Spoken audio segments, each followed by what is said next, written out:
Bismillahirrahmanirrahim. Assalamualaikum warahmatullahi wabarakatuh. Al-Fatihah ila ruh habibina wa syafi'ina sayyidina Rasulullah sallallahu alaihi wasallam wa alihi wa ashabihi wa azwajihi wa ikhwanihi minal anbiya wal mursalin thumma ila arwah masyayikhina khususan muallif hadzal kitab al-imam al-alim al-allamah أبويا سيد محمد علوي المالكي الحسني بأن الله يغفر لهم ويرحمهم ويؤلي درجاتهم في الجنة وينفعنا بأسرارهم وأنوارهم وعلومهم وبركاتهم في الدين والدنيا والآخرة بسر الفاتحة. أعوذ بالله من الشيطان الرجيم. الحمد لله رب العالمين الرحمن الرحيم مالك يوم الدين إياك نعبد وإياك نستعين اهدنا الصراط المستقيم صراط الذين أنعمت عليهم غير المغضوب عليهم ولا الضالين آمين. بسم الله الرحمن الرحيم الحمد لله رب العالمين وبه نستعين وصلى الله على سيدنا محمد خاتم النبيين قال رب اشرح لي صدري ويسر لي أمري واحلل عقدة من لساني يفقه قولي وسدد لساني واهد قلبي بجاه النبي والآل والصحب قالوا سبحانك لا علم لنا إلا ما علمتنا إنك أنت العليم الحكيم وبالسند المتصل إلى الإمام العالم العلامة العارف بالله المحدث أبويا السيد محمد علوي المالكي الحسني رحمه الله تعالى قال في كتابه الذخائر المحمدية بسم الله الرحمن الرحيم مقدمة المؤلف الحمد لله والصلاة والسلام على رسول الله سيدنا محمد بن عبد الله صلى الله عليه وسلم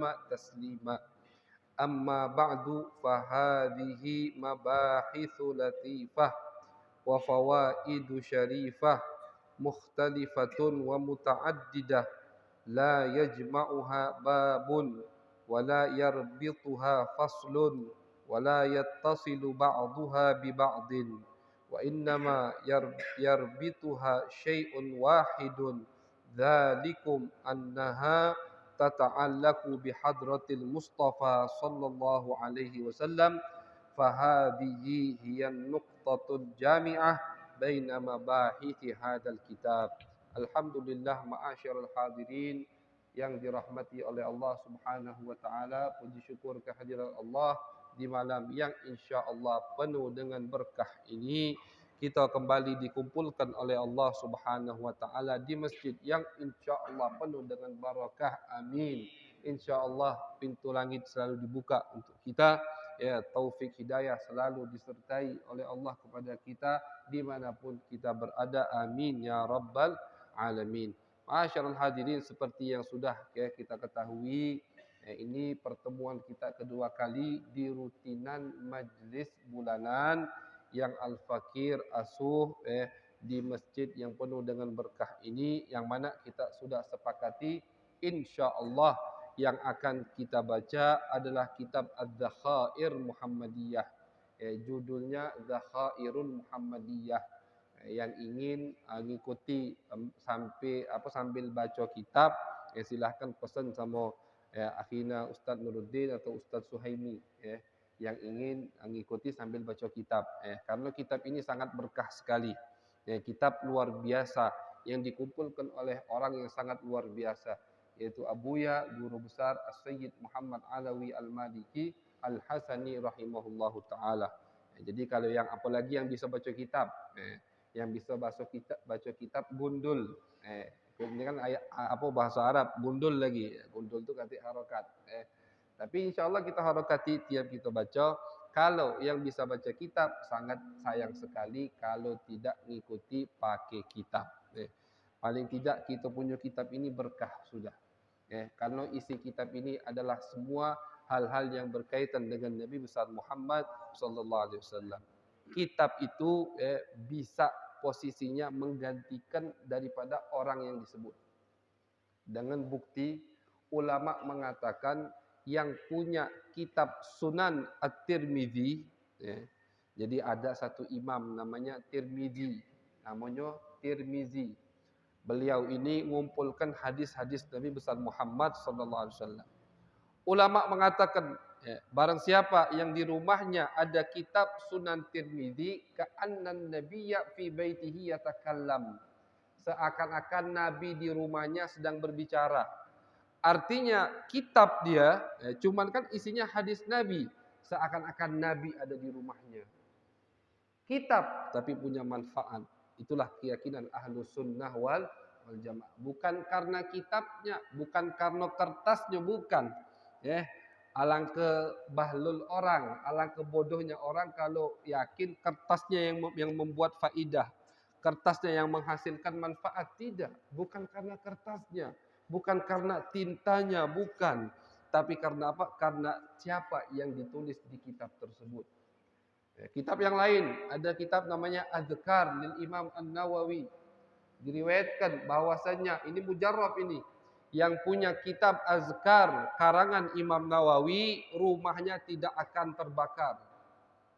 Jadi misalkan ada kebakaran, rumahnya ada kitab Azkar lil Imam Nawawi, satu jilid, rumahnya tidak akan terbakar. Ini mujarrab. Padahal kitab cuman buku kertas, tapi isinya adalah hadis-hadis Nabi besar Muhammad sallallahu alaihi wasallam. Jadi apalagi untuk anak yang bisa baca sangat dirugikan sekali kalau tidak megang kitab. Kalau kitab ini berkah. Kita baca mukaddimah pembukaan daripada kitab ini. Abu Sayyid Muhammad Alawi Al-Maliki Al-Hasani, beliau mengatakan setelah memuji Allah, setelah bersalawat kepada Nabi besar Muhammad sallallahu alaihi wasallam, kata beliau, "Fahadhihi mabahitsu latifah." Ya, kitab ini pembahasan yang sangat unik sekali. Wa fawaid syarifah, faidah-faidah yang sangat mulia sekali. Mukhtalifah wa mutaaddidah. Ya, tapi pembahasannya itu kata beliau tidak nyambung. Ini pengakuan beliau sendiri. Artinya tidak bisa kita katakan kitab ini kitab sejarah, tidak. Karena nanti ada pembahasan, bukan pembahasan sejarah. Oh, kitab ini berarti kitab apa Habib? Kitab yang berkaitan dengan tasawuf? Tidak juga. Karena nanti di dalam kitab ini ada bab-bab yang tidak berkaitan dengan tasawuf. Jadi kata beliau, kitab ini tidak ada kaitannya setiap babnya. Ini pengakuan penulisnya. Wala yarbituha faslun, tidak ada kaitannya antara bab. Masalahnya tidak ada kaitannya. Tapi satu, yarbituha syai'un wahid. Yang mengkaitkan kitab ini satu hal. Apa itu? Annaha tata'allaku bihadratil Mustafa sallallahu alaihi wasallam. Bahwasanya kitab ini membahas tentang Nabi besar Muhammad sallallahu alaihi wasallam. Itu kaitannya. Ya, jadi kalian jangan takut kalau ditanya kitab ini apa bahasanya, jawabnya gampang. Bahasanya bahasan tentang Nabi besar Muhammad sallallahu alaihi wasallam. Baik tentang sejarahnya, nanti di bab-bab awal tentang nasabnya, tentang kabilahnya, tentang nama-namanya, nanti juga ada tentang kedudukan Nabi besar Muhammad, nanti juga ada tentang kota Madinah, kota Mekah, macam-macam. Jadi kitab ini kitab yang sangat luar biasa, kata beliau. Wa huwa laisa juhdu sanatin wala sanatain. Kitab ini bukan hasil jerih payah setahun 2 tahun. Ya, bukan hasil juhud. Juhud itu hasil jerih payah. Bukan hasil jerih payah setahun 2 tahun. Bal hiya thamarat mutala'atin tawilah wa nataiju mudarasatin qadimah. Ya, akan tetapi ini hasil dari mutala'ah yang sangat panjang. Ini kitab hasil dari aku baca kitab-kitab yang banyak, kata beliau. Ya, jadi bertahun-tahun aku belajar, bertahun-tahun aku baca kitab, bertahun-tahun aku mentelaah kitab-kitab sejarah, kitab-kitab tafsir, kitab-kitab hadis, aku kumpulkan faedahnya di dalam kitab ini. Jadi bayangkan, ini kitab hasil daripada yang beliau dapatkan bertahun-tahun. Kita kalau tahu Abu Sayyid Muhammad, pasti senang sekali dengan kitab ini. Beliau ini orang yang sangat luar biasa. Karangan beliau itu melebihi 100 karangan. yang udah tercetak 77 karangan, sisanya belum dicetak. Pondok pesantren yang beliau bangun itu luar biasa banyak. Ya, apa pondok pesantren yang antum kenal misalkan? Ya, Darul Lughah wa Dakwah itu beliau musyrifnya. Ya, Darul Habib, pondok kami itu beliau juga musyrifnya. Ya, banyak pondok-pondok beliau itu ratusan yang ada di kota sana, di Jawa Tengah, Jawa Timur. Ya, luar biasa. Bahkan murid beliau sampai ada ke Turki, ke India. Ya, bahkan kitab beliau itu sudah diterjemahkan ke bahasa Inggris. Bayangkan, sebagian dari kitab beliau itu diterjemahkan ke bahasa Inggris. Saking apa? Saking banyak faidah di dalam kitab tersebut sehingga orang Islam Inggris merasakan ini kitab butuh kami terjemahkan. Minta izin diizinkan. Ada terjemahan bahasa Inggris. Ya, saking apa? Saking banyak faedah luar biasa. Abu ya Sayyid Muhammad Alawi Al-Maliki Al-Hasani. Ishtaghaltu bi jam'iha wa taqyidiha. Aku sibuk mengumpulkannya. Aku sibuk menulisnya. Mundu araftu nafsi, ketika aku mengenal diriku. Artinya ketika aku tumbuh dewasa. Anna tullabal ilmi syarif ghidha'uhum al-mutala'ah. Bahwasannya seorang santri, seorang penuntut ilmu, makanan mereka adalah mutala'ah. Membaca kitab-kitab. Kita semua adalah penuntut ilmu. Jangan dikira penuntut ilmu itu cuma yang di pondok pesantren. Jangan. Ya. Karena penuntut ilmu itu yang Nabi sebutkan, Nabi tidak nyebutkan di pondok pesantren, tidak nyebutkan. Bahkan pondok pesantren itu baru adanya. Ya, pondok pesantren itu kalau di Yaman pertama kali yang mengadakan itu Al-Habib Ali bin Muhammad Al-Habsyi. Itu pondok pesantren beliau pertama kali. Berapa ratus tahun? 200 tahun, 300 tahun misalnya. Lah dulu bagaimana orang-orang alim dulu itu hasilnya dari mana? Bukan dari pondok pesantren, tapi dari masjid-masjid. Sahabat jadi alim dari mana? Dari masjid, masjid Nabi besar Muhammad sallallahu alaihi wasallam. Tabi'in jadi alim dari mana? Dari masjid. Jadi jangan kita kaitkan hadis-hadis atau ayat suci Al-Quran yang berkaitan dengan penuntut ilmu kita batasi hanya untuk anak pondok pesantren. Itu salah. Artinya kita walaupun di siang hari sibuk bekerja, di siang hari kita sibuk ke sawah, di siang hari kita sibuk mencari nafkah sampai sore, di malam hari kita bisa menjadi talibul ilm. Kita bisa menjadi talibul ilm. Bisa menjadi penuntut ilmu. Bahkan sampai meninggal pun kita bisa menjadi talibul ilm. Harus kita tanamkan di diri kita. Beliau ini Abu Ya Sayyid Muhammad selalu menasihati muridnya, la zilta taliban. Muridnya sudah kiai besar, sudah habib besar, punya pondok pesantren, santrinya ribuan. Tapi tetap kata Abu Ya, kau harus tanamkan di dalam dirimu, aku masih santri. Aku masih penuntut ilmu. Bawa gelar tersebut sampai kita meninggal. Aku penuntut ilmu. Kenapa? Karena penuntut ilmu luar biasa keutamaannya di sisi Allah dan di sisi Nabi besar Muhammad sallallahu alaihi wasallam. Jadi rugi kalau kita beralasan, oh Ustadz Habib, aku sudah kawin, aku sudah banyak tanggungan, aku sudah sibuk ke sawah, ke pasar, tidak bisa lagi nuntut ilmu. Itu alasan yang tidak diterima. Karena bisa, walaupun dengan kesibukan apapun, kita menjadi santri talibul ilmi, penuntut agama Nabi besar Muhammad sallallahu alaihi wasallam. Dan beliau katakan dalam kitab ini bahwasannya penuntut ilmu makanannya adalah membaca kitab. Jadi kalau kita biasa hadir majlis taklim, itu tidak hadir majlis taklim, itu hati gelisah. Ya, itu hati gelisah. Dengan contoh saja, pandemi kemarin bagaimana? Ketika majlis taklim libur semua. Itu ada orang, kita waktu pandemi awal-awal masih di kota Mekah. Guru kami Abu Ya Sayyid Ahmad liburkan majlis taklimnya. Kenapa? Ya pandemi. Istilahnya PPKM, tidak boleh keluar, tidak boleh kumpul. Itu banyak orang yang WhatsApp ke beliau mengatakan, wahai Abu Ya, wahai guru, ini kami bakal mati bukan karena pandemi, karena corona, bukan. Tapi kami bakal mati kalau tidak hadir majlis taklim. Seminggu mereka tidak hadir, gelisah mereka. Padahal di rumah, ASEAN. Di rumah tidur, makanan enak. Nah, ini yang mencari makanan itu adalah ruh kita. Jasad dengan minum, selesai. Jasad kita dengan makan, selesai. Tenang dia. Tapi ruh kita tidak tenang dengan minum, dengan makan. Apa ghidha, apa makanan ruh kita? Itu majlis-majlis taklim.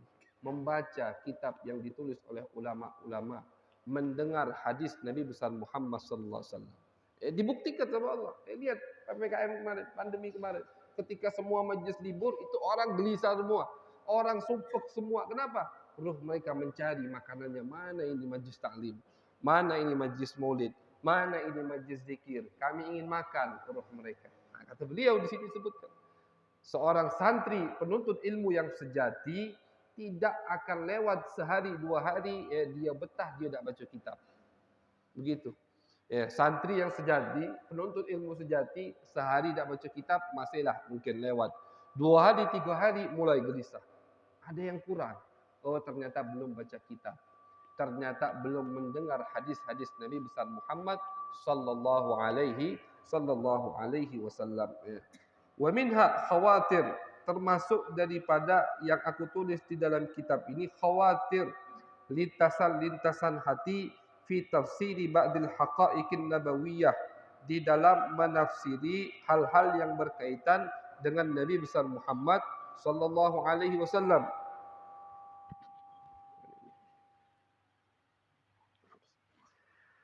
Jadi kata beliau, termasuk yang aku tulis di kitab ini lintasan hatiku. Lintasan hatiku tentang hal-hal yang berkaitan dengan Nabi besar Muhammad sallallahu alaihi wasallam.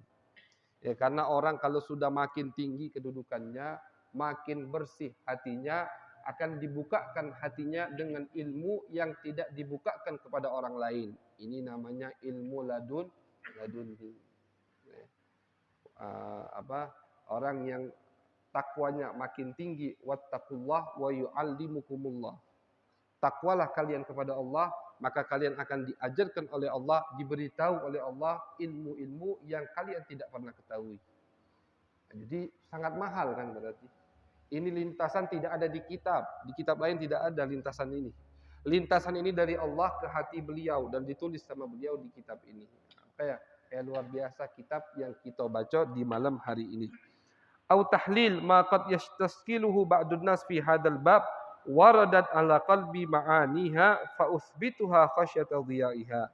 Ya, atau aku menyelesaikan masalah-masalah yang banyak diragukan oleh beberapa orang, yang mana masalah tersebut penyelesaiannya itu terlintas di hatiku, maka aku tulis di kitab ini khasyata dhiyaiha, takut nanti hilang karena tidak ditulis. Wa ma kuntu awaddu izhara hadhihi majmu'ah. Kata beliau, aku dulunya itu tidak mau nyetak kitab ini. Jadi kitabnya asal tidak kalah anak cetak, kata beliau. Kenapa? Li'annani mustaghilun bi jam'iha. Karena aku masih sibuk mengumpulkan. Belum mau aku cetak, kata beliau.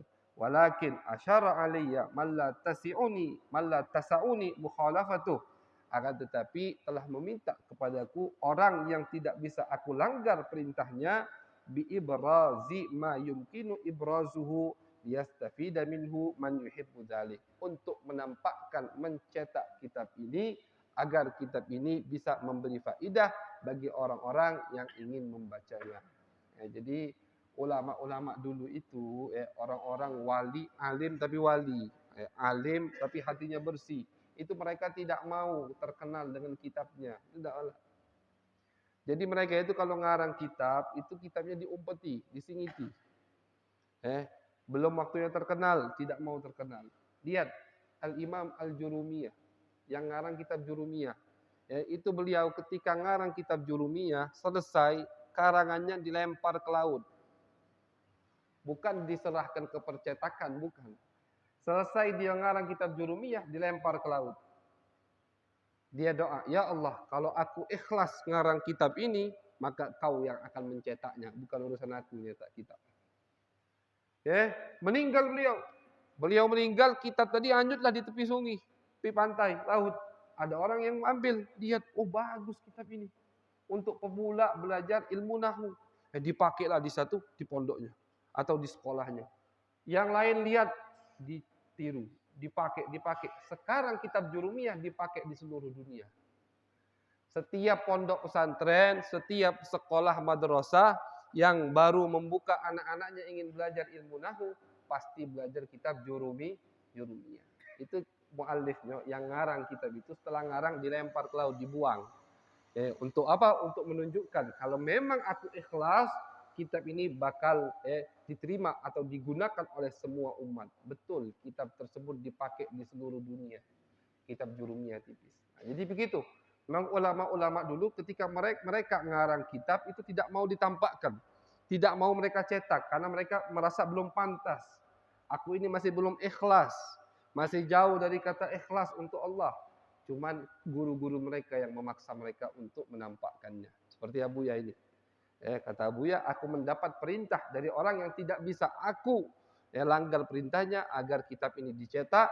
Akhirnya aku cetak, kata beliau, kitab tersebut. Wa ma baqiya tatakawwanu minhu majmu'atun ukhra fi itarin akhar. Dan yang tersisa nanti insyaallah kata beliau akan tampak di percetakan yang setelahnya atau di kitab yang lain. Fan syaraha sadri li hadzal amr. Akhirnya hatiku pun tenang untuk mencetak kitab ini. As'alullah, aku berharap kepada Allah an yanfa'a biha wa an yaj'alaha khalisatan liwajhil karim. Amin. As-Sayyid Muhammad bin Alawi Al-Maliki Al-Hasani. Jadi ini sedikit muqaddimah, pembukaan daripada Abuya Sayyid Muhammad Alawi Al-Maliki Al-Hasani tentang kitab yang akan kita baca yang berjudul Ad-Dakhair Al-Muhammadiyah. Kitab yang berkaitan tentang Nabi. Jadi ini bukan kitab sejarah, bukan. Ini juga bukan kitab tafsir, bukan kitab hadis, bukan kitab tasawuf, bukan kitab akhlak, bukan. Tapi kitab apa? Kitab tentang hal-hal yang berkaitan dengan Nabi besar Muhammad sallallahu alaihi wasallam. Kita niatkan ketika kita membaca kitab yang berkaitan dengan Nabi, biar penyakit kita diangkat oleh Allah. Begitu. Niatkan hajat kita dikabulkan oleh Allah Subhanahu wa taala. Karena termasuk obat untuk penyakit kita, baik penyakit zahir atau penyakit batin, itu kita menyebut nama Nabi besar Muhammad sallallahu alaihi wasallam.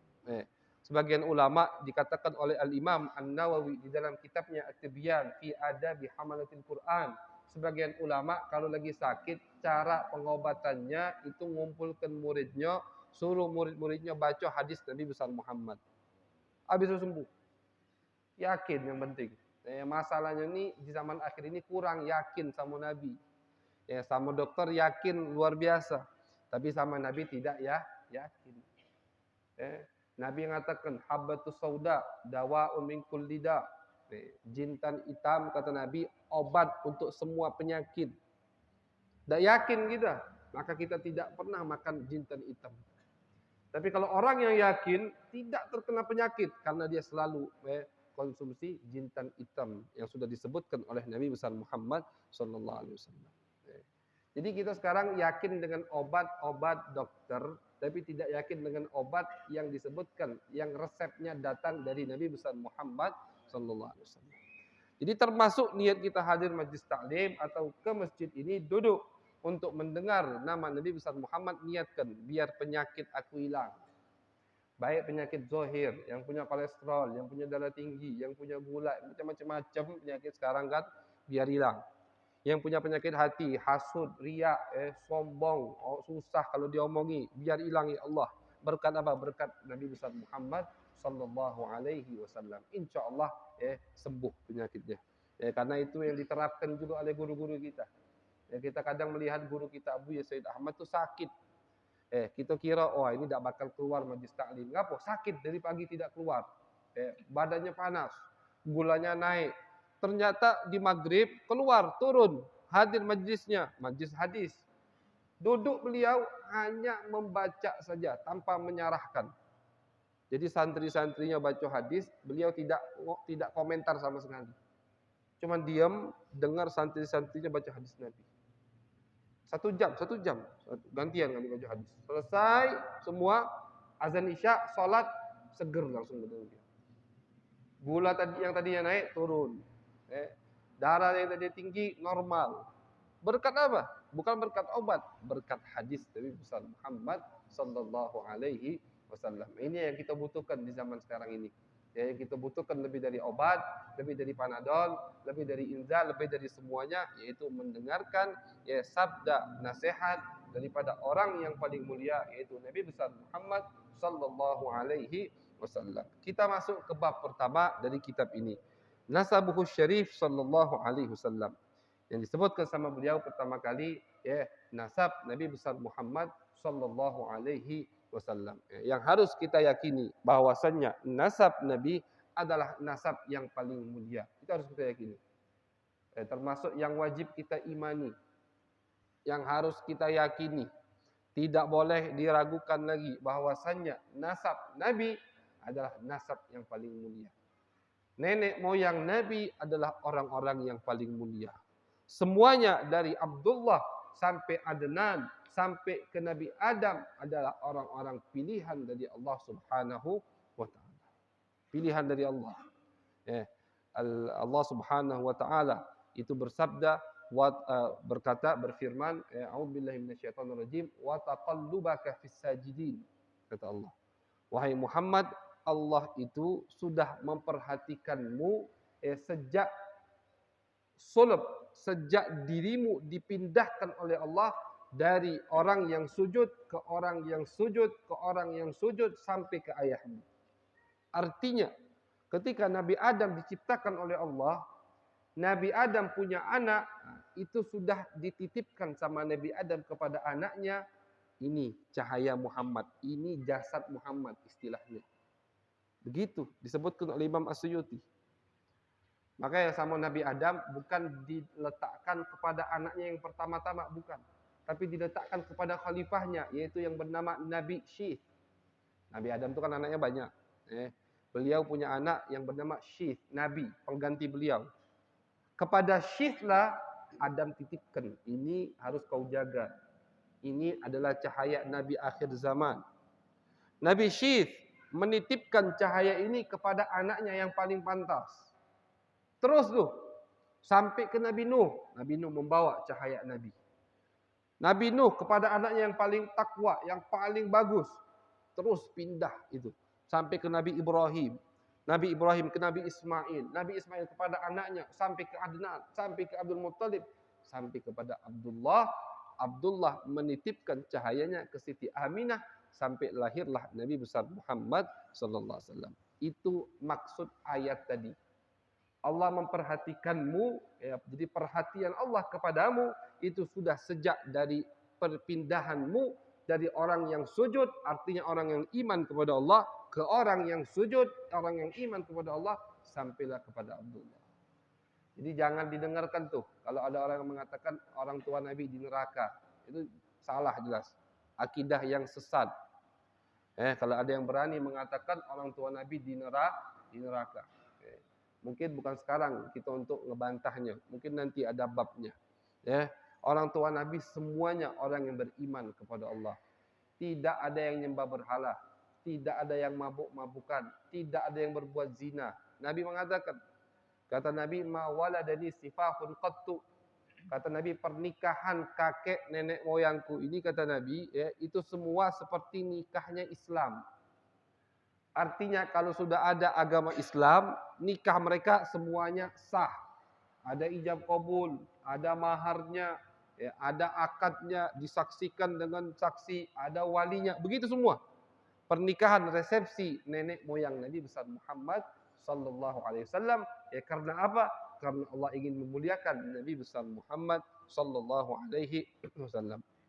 Jadi termasuk yang harus kita yakini, keyakinan kita, iman kita harus, yaitu kita yakin, kita iman bahwasanya nasab Nabi besar Muhammad adalah nasab yang paling mulia, qabilah yang paling mulia. Jangan sampai kita mau dihasut, masa sama Nabi sendiri mau dengki, ya kan? Sama Nabi sendiri mau dengki. Oh, ini memuliakan bangsa Arab. Bangsa Arab itu ada Nabi, gitu. Masa kita sama Nabi sendiri mau dengki, ya kan? Seharusnya kita bangga, kita punya Nabi yang paling mulia, kan begitu. Ini tidak, pola pikir kita mau dibalik sama orang barat. Pola pikir kita mau dibelokkan sama setan, sama anggota-anggota setan. Ya, dibuat dengki kita. Ya, orang Indonesia dihasut dengan orang Arab. Jangan mau dihasut. Ya, daripada kita dihasut, mendingan kita bangga, senang. Ya, kita mempunyai nabi yang nabi ini manusia yang paling mulia. Bahkan saking ingin Allah memuliakan nabi tadi, Allah jadikan kabilahnya kabilah yang paling mulia. Allah jadikan bangsanya bangsa yang paling mulia. Maka kita mulia dengan kemuliaan Nabi besar Muhammad sallallahu alaihi wasallam. Seharusnya kan begitu, ya kan? Ini tidak, kita mau diadu domba dengan bangsa Arab. Kita mau dihasut-hasuti oleh mereka dengan bangsa Arab. Sedikit-sedikit kita ini dijauhkan dengan Arab oleh mereka. Dibuatlah Islam yang baru. Ada Islam Arab, ada Islam Indonesia, ada Islam Nusantara, begitu kan? Nanti ada Islam Bangka akhirnya. Bangka pecah lagi, ada Islam puding. Sudah, naudzubillah min dzalik. Semua Islam itu satu. Ya, Islam itu satu. Nabi juga satu. Kitab suci kita satu. Yang pecah belah Islam berarti tidak paham. Ya. Firman Allah, "Wa ma arsalnaka illa rahmatan lil alamin. Inna arsalnaka kafatan linnas." Kami utus kamu wahai Muhammad untuk semua umat, semua bangsa. Jadi kalau yang ada yang mau pecah belah Islam ini, itu kan gimana tuh dengan ayat tadi yang Allah mengatakan Muhammad utusanmu, utusan Nabi apa? Ya agama Islam buat semua bangsa. Tidak ada Islam ini, Islam itu tidak ada. Jangan. Itu pecah belah umat. Hal yang tidak diridhoi oleh Nabi kita, Nabi besar Muhammad sallallahu alaihi wasallam. Jadi sekarang ini mumpung kita bahas, sedikit kita bahas. Sekarang ini tugas setan dan anggota-anggota setan menjauhkan umat dari Nabi Muhammad. Itu tugas mereka. Makanya kenapa Al-Fagir sengaja milih kita baca kitab ini? Maaf, bukan baca kitab tafsir, bukan baca kitab syarah hadis, bukan. Karena kita sekarang ini lagi krisis sejarah Nabi besar Muhammad. Umat zaman sekarang krisis tentang hal-hal yang berkaitan dengan nabinya. Mungkin mereka hafal hadis puluhan, ratusan, ribuan. Al-Quran hafal luar biasa. Salat tarawih pakai Al-Quran dari awal sampai akhir. Tapi kakek Nabi tidak hafal. Sangat memalukan sekali. Tapi ketika dibilang ayah orang tua Nabi, ibu ayah Nabi masuk neraka, percaya, sangat memalukan sekali. Kita sekarang di zaman akhir ini krisis lagi. Bukan krisis masalah ekonomi, walaupun ekonomi juga kita krisis, semua krisis kita ini. Agama kita krisis. Yang paling menyedihkan kita krisis dengan hal-hal yang berkaitan dengan Nabi kita. Krisis kita. Bagaimana kita bisa jaya? Tidak usah jauh-jauh nak jaya. Pengen Islam kembali seperti dulu. Pengen Islam menguasai dunia. Kalau kita tidak tahu tentang hal-hal yang berkaitan dengan Nabi, itu namanya mimpi, khoyal. Kalau kita ingin kembali jaya, ayo kita bangun generasi ke depan, generasi yang kenal dengan Nabinya. Ayo, mungkin kita sudah tua Habib, sudah tua Ustaz, nak ngapal susah, ya sudah. Punya anak, anaknya. Punya cucu, cucunya. Punya keponakan, keponakannya.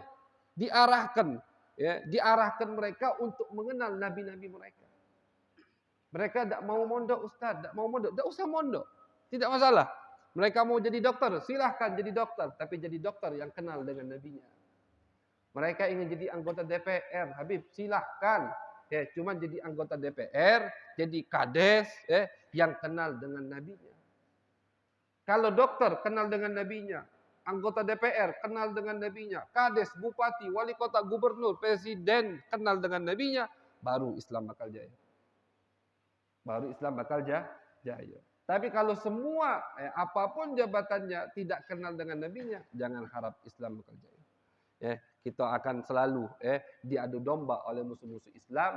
Selalu kita bakal terpuruk karena kita jauh dari nabi kita. Nah ini sudah dipelajari oleh setan. Setan di zaman sahabat tidak bisa mengalahkan sahabat. Sahabat itu pasukannya misalkan cuma 20.000. Ngelawan pasukan 300.000. Yang 300.000 takut ngelawan sahabat. Padahal ini sahabat 20.000 cuman. Ngelawan 300.000 coba bayangkan. Takut mereka. Kenapa? Karena 20.000 ini orang yang kuat ikatannya dengan Nabi mereka. Akhirnya mereka punya punya pemikiran, punya kaidah. Oh, berarti umat Islam tidak bisa dikalahkan dengan jumlah, dengan pasukan. Bagaimana cara mengalahkan umat Islam? Jauhkan mereka dari Nabi mereka.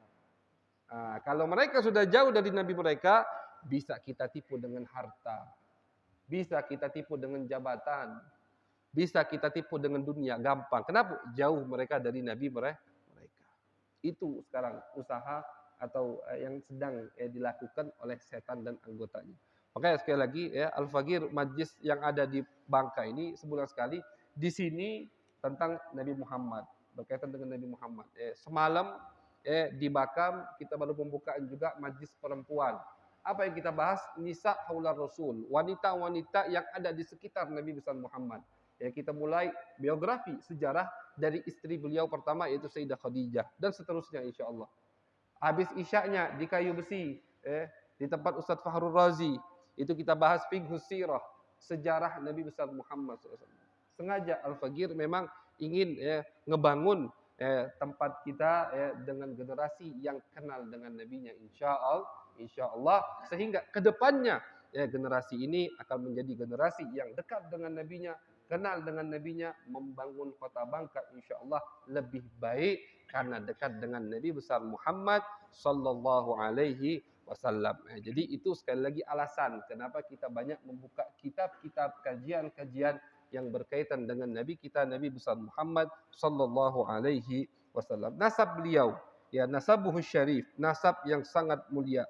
Huwa Muhammad bin Abdullah bin Abdul Muttalib bin Hashim bin Abdi Manaf bin Qusay bin Kilab bin Murrah bin Ka'ab bin Lu'ay bin Ghalib bin Fihir bin Malik bin Nadr bin Kinanah ibni Khuzaimah ibni Mudrikah ibni Ilyas ibni Mudar ibni Nizar ibni Ma'ad ibni Adnan. Ya, nasab sampai Adnan itu yang sangat dianjurkan untuk kita hafalkan. Ya, nasab Nabi yang sampai Adnan. Adapun dari Adnan ke Nabi Ibrahim, ya, karena Nabi Muhammad kan keturunan Nabi Ibrahim. Ya, itu ulama tidak menganjurkan kita untuk membahasnya. Kenapa? Karena dari Adnan ke Nabi Ismail bin Ibrahim itu banyak khilaf, banyak perselisihan. Dan zamannya itu kan jauh tuh. Kalau Nabi Isa saja ke Nabi Muhammad 500 tahun, itu Nabi Isa Nabi terakhir dari Bani Israel. Bayangkan Nabi Ismail, ribuan tahun di atasnya. Jadi dari Adnan, karena Adnan ini yang disebutkan sama Nabi. Nabi nyebutkan, kata Nabi, aku Muhammad bin Abdullah bin Abdul Muttalib bin Hashim bin Abdi Manaf bin Qusay. Terus sampai ke Adnan. Stop Nabi. Setelah itu Nabi tidak melanjutkannya. Nah, karena Nabi stop, akhirnya sebagian ulama tidak menganjurkan kita untuk membahas nasab Nabi dari Adnan sampai ke Nabi Adam. Ada atau tidak? Ada. Disebutkan oleh sebagian ulama. Ulama sejarah yang sangat luar biasa, yang kitabnya tebal, seperti Al-Imam Al-Halabi, di dalam kitabnya Sirah Halabiyah, beliau sebutkan nasab Nabi dari Nabi sampai ke Nabi Adam.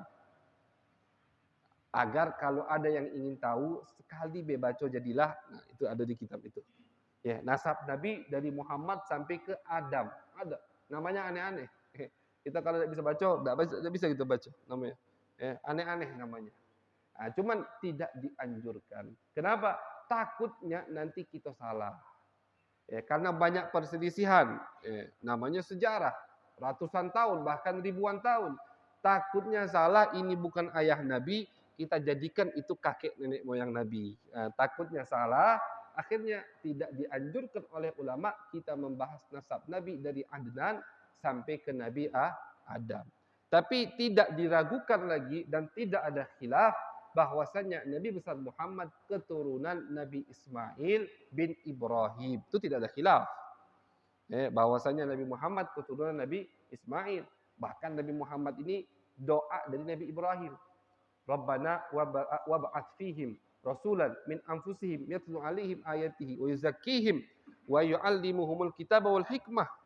Ya, Nabi Ibrahim dan Nabi Ismail ketika selesai membangun Ka'bah, itu mereka doa sama Allah. Ya Allah, doa macam-macam, termasuk doanya ya Allah, tolong utus dari mereka ya, satu utusan yang mengajarkan mereka ajaranmu, yang mensucikan diri mereka. Siapa yang dimaksud oleh Nabi Ibrahim? Adalah Nabi besar Muhammad sallallahu alaihi wasallam. Jadi Nabi Muhammad itu cucu Nabi Ibrahim. Beliau sendiri yang mengatakan ketika beliau Isra Mi'raj,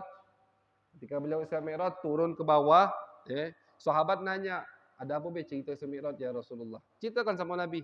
Oh, aku ketemu Nabi Isa. Nabi Isa itu begini sifatnya. Aku ketemu Musa, kata Rasulullah. Musa itu sifatnya begini.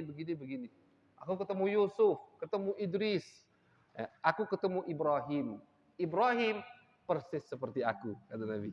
Ya, karena dia adalah kakekku, kata Nabi besar Muhammad sallallahu alaihi wasallam. Namun bahkan kata ulama, ketika Nabi besar Muhammad meletakkan kakinya di maqam Ibrahim, ada kan di depan Ka'bah maqam Ibrahim. Maqam itu bukan kuburan artinya. Maqam itu tempat injakan kakinya. Itu maqam. Jadi maqam itu bisa diartikan tempat injakan kaki. Misalkan saya berdiri nih. Nah, ini maqami, ini tempat injakan kakiku, begitu. Nah, yang ada di depan Ka'bah bukan kuburan Nabi Ibrahim, bukan. Tapi yang ada di depan Ka'bah batu yang dulunya diinjak sama Nabi Ibrahim untuk bangun atas Ka'bah. Kan Ka'bah tinggi kan? Nah, Nabi Ibrahim nginjak batu itu mukjizat dari Allah, naik sendiri tinggi. Udah mahat bagian pucuk selesai, batu tadi turun lagi. Nah, batunya bebekas apa? Telapak kaki Nabi Ibrahim. Batunya. Nabi Muhammad pernah sekali meletakkan kakinya ke kaki Nabi Ibrahim, persis sama. Kita kan beda pasti, Misalkan saya mau bapak, beda pasti telapak kaki kita. Ini tidak. Nabi Muhammad telapak kakinya persis dengan telapak kaki Nabi Ibrahim, karena memang beliau adalah keturunan daripada Nabi Ibrahim alaihi wassalam. Ya, jadi tidak ada khilaf, tidak diragukan lagi kalau Nabi Muhammad keturunan Nabi Ibrahim dari anaknya Ismail, bukan dari anaknya Ishak. Ya, karena Ibrahim punya dua istri. Yang pertama Sarah, yang kedua Hajar atau Hajar. Ya, bukan Hajar, Hajar. Pakai hak besar. Ketika nikah dengan Sarah tidak punya anak, akhirnya Nabi Ibrahim nikah lagi dengan perempuan yang bernama Hajar. Lahirlah anak Ismail. Setelah Ismail lahir, baru berapa tahun lahirlah dari Sarah Ishak. Nabi Ishak. Nabi Ishak punya anak lagi, Nabi Yakub. Nabi Yakub punya anak lagi, Nabi Yusuf. Jadi Yusuf, Nabi bin Yakub, Nabi bin Ishak, Nabi bin Ibrahim juga Nabi. Nah, dari keturunan Nabi Ishak ini, itulah para anbiya Bani Israel. Nabi Musa, Nabi Harun, Nabi Isa, semuanya tuh. Nabi-nabi Bani Israel itu keturunannya dari Ishak. Sedangkan Ismail, garis keturunannya tidak ada nabi. Tidak ada nabi. Maka dari itu bangsa Yahudi itu mengira ketika ada nabi akhir zaman, mereka tahu nabinya lahir di bulan ini, sifat-sifatnya begini, tapi mereka tidak tahu nabi itu dari bangsa Arab. Ditutupi sama Allah Subhanahu wa taala. Dengan bukti ketika mereka melihat nabi akhir zaman dari Arab, mereka kaget, kejut, dan mereka tidak mau iman. Karena mereka sudah merasa, sudah pede, oh nabi akhir zaman, nabi yang sangat mulia. Mereka tahu makom nabi, mereka tahu kedudukan nabi. Itu dari kita nanti. Oh kita bakal jaya lagi, kata bangsa Yahudi di akhir zaman. Karena nabi yang mulia dari kita. Tak taunya mereka terkejutkan oleh Allah. Ternyata nabi akhir zaman bukan dari keturunan Ishak, tapi dari keturunan Ismail. Kenapa mereka mengira dari Ishak bukan dari Ismail? Karena semua di atas mereka itu para anbiya. Ya kan mereka tuh saking pedenya mengatakan nahnu auladullah, kami ini putra-putranya Allah, saking pedenya. Kenapa? Nenek moyang mereka nabi semua, tapi tidak menjadikan mereka orang yang dekat dengan Allah Subhanahu wa taala. Nabi akhir zaman, nabi yang paling mulia bukan dari Ishak, ternyata dari Ismail alaihi wassalam. Jadi tidak ada khilaf bahwasanya Nabi Muhammad itu nyambung ke Nabi Ishak kakeknya. Ishak bin Ibrahim, Ibrahim sampailah ke Nabi Adam alaihi wassalatu wassalam. Itu nasab Nabi besar Muhammad sallallahu alaihi wasallam. Jadi harus kita yakini, tidak boleh kita ragukan bahwasannya semua kakek nenek moyang Nabi adalah orang-orang yang beriman dengan Allah Subhanahu wa taala, apalagi ayah ibu Nabi. Ayah ibu Nabi itu orang yang beriman. Bahkan di dalam beberapa riwayat disebutkan Allah Subhanahu wa taala menghidupkan kembali orang tua Nabi. Ada di dalam beberapa riwayat diceritakan orang tua Nabi dihidupkan lagi sama Allah. Dihidupkan, mereka bersaksi tiada Tuhan selain Allah dan Nabi Muhammad adalah utusan Allah, kemudian dikembalikan lagi, mati ke dalam meninggal lagi, masuk alam kubur. Mustahil atau tidak? Kalau yang melakukannya manusia, mustahil. Tapi kalau yang melakukannya Allah, mustahil atau tidak? Tidak mustahil. Kalau begitu kenapa tidak percaya? Begitu kan? Innallaha ala kulli syai'in qadir. Allah mau bangkitkan Fir'aun, Allah mau bangkitkan Abu Jahal, Allah mau sekarang nih di depan kita, bangkitlah Fir'aun misalkan. Mampu tidak Allah? Mampu. Iya kan? Mampu. Orang yang ragu, ini imannya harus dikoreksi. Berarti dia tidak yakin 100% dengan qudratullah. Allah mampu untuk melakukan apa saja.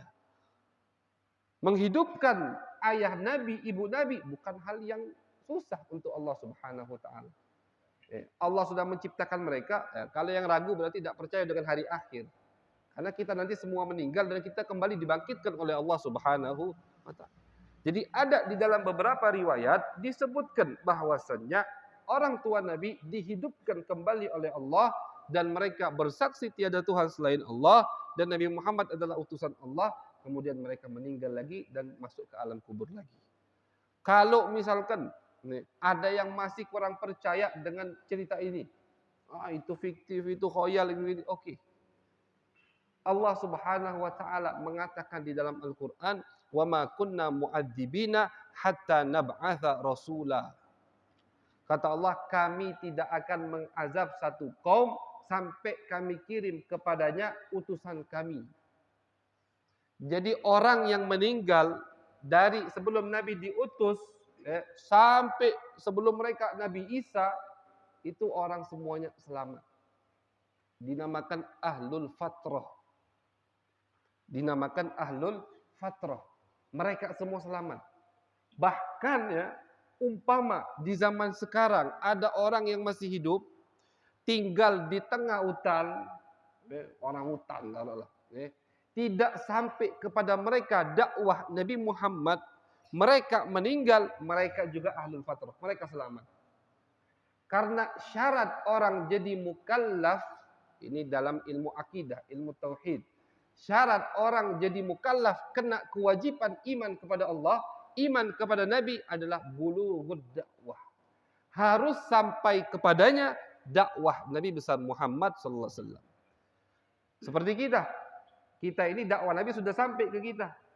Tidak iman kita, di situ kita kena sanksi dari Allah Subhanahu wa taala. Tapi tadi umpama ada orang hutan, tinggal di hutan. Meninggal dia. Di akhirat nanti masuk surga. Oh lemak nian, dak salat, dak puasa, dak apa? Iya dak apa-apa. Kalau dak sampai kepadanya dakwah Nabi besar Muhammad, sehingga dia jadi ghairu mukallaf. Begitu. Jadi bahkan ulama mengatakan lagi, walaupun misalkan ada orang yang sampai kepadanya dakwah Nabi, cuman yang nyampaikan salah. Ini kan banyak sekarang nih. Rajin dia dakwah ke pelosok-pelosok, tapi cara dia dakwah salah. Akhirnya orang yang pertama kali ingin mengenal Islam, kenal dari orang yang salah, benci sama Islam, ini pun kata ulama seakan-akan tidak sampai kepadanya dakwah Nabi. Artinya ketika dia meninggal, dia belum Islam, tetap dia selamat di akhirat, karena dakwah yang sampai kepadanya bukan dakwah yang sesungguhnya. Dakwah yang salah, yang nyampaikan salah, yang nyampaikan serem, yang nyampaikan dikit-dikit haram, itu nah. Yang nyampaikan dikit-dikit tidak boleh. Akhirnya yang tadi ingin kenal Islam, oh kalau Islam cak ini, dah galak ke Islam. Nah itu berarti yang nyampaikan salah. Orang tadi meninggal, ya, mereka di akhirat selamat. Kenapa? Karena dakwah sampai kepada mereka bukan dengan gambaran yang sesungguhnya. Apalagi orang yang hidup sebelum zaman Nabi Muhammad diutus. Jadi gampang jawabnya. Kalau ada orang mengatakan ayah ibu Nabi di neraka. Oi, Nabi itu belum diutus. Ngapa mereka di neraka? Yang di neraka itu yang sudah didakwai sama Nabi, dan iman itu di neraka. Tapi orang yang hidup sebelum Nabi diutus, itu ahlul fatrah. Bahkan Allah mengatakan tadi, termasuk sifat adilku, kata Allah, aku tidak akan mengazab satu kaum sampai aku kirim kepadanya utusanku. Setiap kaum itu dikirim utusan sama Allah. Nabi Lut dikirim ke kaumnya. Ingatkan mereka kepadaku. Kasih tahu mereka ada hari akhir. Kasih tahu mereka ada surga, ada neraka. Iman, surga. Tidak iman, sudah ada iman, diazab sama Allah. Baru azab. Azab datang setelah utusan Allah sudah nguak-nguak, habis suaranya istilahnya. Nabi Nuh 950 tahun dakwah. Nabi Nuh. Falabitha fi qaumihi alfasanatin illa khamsina ama. Di Al-Quran itu sebut. Nabi Nuh itu 1000 tahun kurangi 50 tahun dakwah di kaumnya, berarti 950 tahun. Wa ma amana ma'ahu illa qalil. Sudah 950 tahun, di ayat lain Allah ceritakan yang iman cuma sedikit. Makanya turun banyu dari pucuk dari bawah. Dari pucuk turun banyu, dari bawah keluar banyu. Diazab sama Allah Subhanahu wa taala. Berarti kan cengkal luar biasa. 950 tahun didakwai, masih tidak mau iman, masih cengkal, baru diazab sama Allah Subhanahu wa taala. Tapi kalau satu kaum yang tidak ada nabi kepadanya, apapun perbuatan mereka, mereka selamat ahlul fatrah karena Allah Maha Adil, tidak akan mengazab satu kaum sampai mereka sudah ditegur oleh Allah Subhanahu wa taala. Apalagi mereka adalah kakek nenek moyang Nabi besar Muhammad sallallahu alaihi wasallam yang ditetapkan oleh ulama sejarah mereka semua orang yang beriman mengikuti agama Nabi Ibrahim alaihissalam. Karena kota Makkah itu kan Nabi Ismail yang jaga. Nah, agamanya agama Nabi Ibrahim. Nah, walaupun anak keturunan Nabi Ismail banyak yang melenceng, banyak yang nyembah berhala, cuma masih ada dari garis keturunan Nabi Ismail yang menjaga ajaran Nabi Ismail dan Nabi Ibrahim. Siapa mereka? Kakek nenek moyang Nabi besar Muhammad sallallahu alaihi wasallam. Dengan bukti ulama, bukan hanya ngomong, bukan. Jadi alhamdulillah kita punya ulama luar biasa galau. Alhamdulillah. Ahlus sunnah wal jamaah. Cuman kita tinggal nak belajar apa tidak. Nak hadir apa tidak. Semua disebutkan. Dari Abdullah, Abdul Muttalib, Abdul Manaf. Menunjukkan dalil bahwasannya mereka orang yang iman kepada Allah. Sebelum kita tutup majlis ini, Abdul Muttalib. Abdul Muttalib itu orang yang iman kepada Allah. Dengan bukti, kata ulama. Bahwasannya ketika Abraha datang. Abraha yang bawa pasukan gajah. Ingin menghancurkan Ka'bah. Datang ingin menghancurkan Ka'bah. Di tengah jalan sebelum masuk kota Mekah, Abraha menyita 200 onta. 200 onta ini ternyata milik Abdul Muttalib, kakek Nabi besar Muhammad SAW. Akhirnya Abdul Muttalib ketika tahu ontanya disita sama Abraha, datang. Datang ke kemahnya Abraha. Datang. Abraha ketika melihat Abdul Muttalib yang tadinya duduk di atas singgasana turun ke bawah. Kenapa? Melihat wibawa Abdul Muttalib, kakek Nabi besar Muhammad sallallahu alaihi wasallam. Duduk di singgasana asalnya Abraha di kursi emas, duduk di bawah. Duduk di bawah galau akhirnya. Kata Abraha, wahai pemimpin kaumnya Abdul Muttalib, ada apa? Datang ke sini. Apa jawab Abdul Muttalib? Aku datang ke sini minta kau lepaskan 200 ontaku. Itu untuk punya aku 200. Abraha senyum sambil seakan-akan meremehkan atau menghina Abdul Muttalib. Aku kira kau datang nak ngomongi masalah rumah Tuhanmu Ka'bah. Tak tahunya cuman bahas unta gitu ya. Itu Abraha. Tak tahu cuma bahas unta. Aku kira kau mau nego, minta aku jangan hancurkan Ka'bah, rumah Tuhanmu, rumah yang kau muliakan. Ternyata kau bahas masalah unta ke sini. Apa jawab Abdul Muthalib? Innama ana rabbul ibil wali hadzal bait rabbun yahmi. Innama ana rabbul ibil. Kata Abdul Muthalib, aku cuman pemilik unta. Wali hadzal bait rabbun yahmi. Ka'bah ada Tuhan yang akan menjaganya. Kata Abdul Muthalib, Ka'bah bukan urusan aku, urusan Tuhan. Siapa Tuhan itu? Allah Subhanahu wa taala. Kata Abdul Muthalib, aku pemilik unta. Kalau pemilik Ka'bah ada yang milik itu. Aku tak takut. Maka dari itu ketika Abraha masih bersikeras untuk masuk ke Mekah, Abdul Muthalib menyuruh semua orang Mekah untuk keluar ke atas gunung. Tahu dia bakal turun azab. Tahu. Semua orang Mekah disuruh naik ke gunung. Gunung Abi Qubais atau gunung apa yang ada di Mekah. Masuk Abraha. Bukan takut mereka, bukan. Mereka tahu ini Allah yang bakal jaga rumahnya sendiri. Masuk Abraha ke Ka'bah, ke Mekah, ingin hancur di Ka'bah. Allah kirim tayran ababil.